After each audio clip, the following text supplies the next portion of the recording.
ಆಗ್ಲೇ ಅವ್ರು ಏನೂ ಮಾಡಕ್ ಆಗ್ಲಿಲ್ಲ ಅವ್ರನ್ನ, ಇವತ್ತು ಅಳ್ಳಾಕಾಗತ್ತೆ ಸರ್ ಅವ್ರನ್ನ.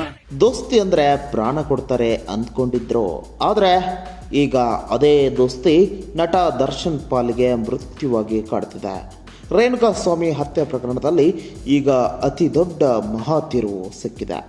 ದರ್ಶನ್ ನೆರಳಿನಂತೆ ಇದ್ದ A14 ಆರೋಪಿ ಪ್ರದೋಷ್ ಈಗ ದರ್ಶನ್ ವಿರುದ್ಧವೇ ತಿರುಗಿ ಬಿದ್ದಿದ್ದಾನೆ. 2003ರಲ್ಲಿ ಜಯನಗರದ ನ್ಯಾಷನಲ್ ಕಾಲೇಜು ಮೈದಾನದಲ್ಲಿ ಕ್ರಿಕೆಟ್ ಆಡ್ತಾ ಶುರುವಾದ ಆ ಸ್ನೇಹ ಇವತ್ತು ಬೆಂಗಳೂರಿನ CCH 59 ನ್ಯಾಯಾಲಯದಲ್ಲಿ ಅಂತ್ಯವಾಗುವ ಲಕ್ಷಣ ಕಾಣ್ತಿದೆ.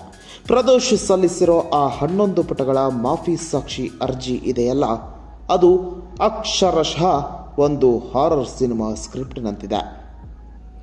ಜೂನ್ 8 ಅವತ್ತು ನಡೆದಿದ್ದು ಬರೀ ಹಲ್ಲೆ ಅಲ್ಲ, ಅದು ಅಮಾನವೀಯತೆಯ ಪರಮಾವಧಿ.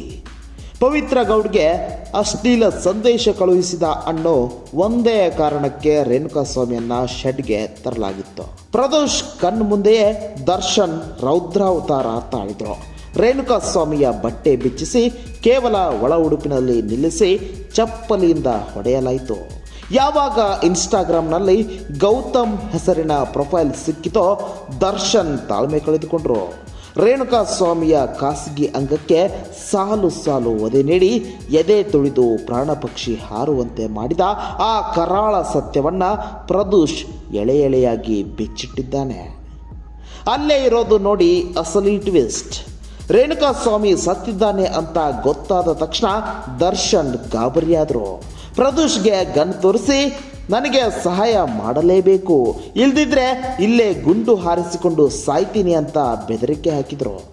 ಸಾಕ್ಷಿ ನಾಶ ಮಾಡೋಕೆ 30 ಲಕ್ಷ ಹಣದ ಡೀಲ್ ಕುದುರಿಸಿದ ಆ ಮಾಸ್ಟರ್ ಮೈಂಡ್ ಪ್ಲಾನ್ ಈಗ ಬಯಲಾಗಿದೆ.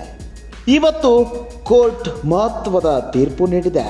ಪ್ರದೋಷ್ ಇನ್ನು ಮುಂದೆ ಮಾಫಿ ಸಾಕ್ಷಿ ಅಥವಾ ಅಪ್ರೂವರ್ ಅಂದರೆ ಈತ ತಾನು ಮಾಡಿದ ತಪ್ಪನ್ನು ಒಪ್ಪಿಕೊಂಡು ದರ್ಶನ್ ಮಾಡಿದ ಕೃತ್ಯವನ್ನ ಕೋರ್ಟ್ ಮುಂದೆ ಸಾಕ್ಷ್ಯ ಸಮೇತ ಹೇಳ್ತಾನೆ. ಇದಕ್ಕೆ ಪ್ರತಿಯಾಗಿ ಈತನಿಗೆ ಶಿಕ್ಷೆಯಲ್ಲಿ ರಿಯಾಯಿತಿ ಸಿಗಬಹುದು.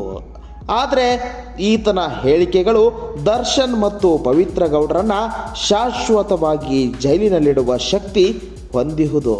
ಕೊನೆಗೂ ದರ್ಶನ್ ಪರ ವಕೀಲರ ವಾದವನ್ನ ಕೋರ್ಟ್ ತಳ್ಳಿ ಹಾಕಿದೆ.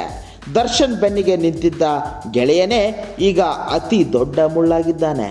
ಮುಂದೆ ಏನಾಗುತ್ತೆ ಕಮೆಂಟ್ ಮಾಡಿ ತಿಳಿಸಿ.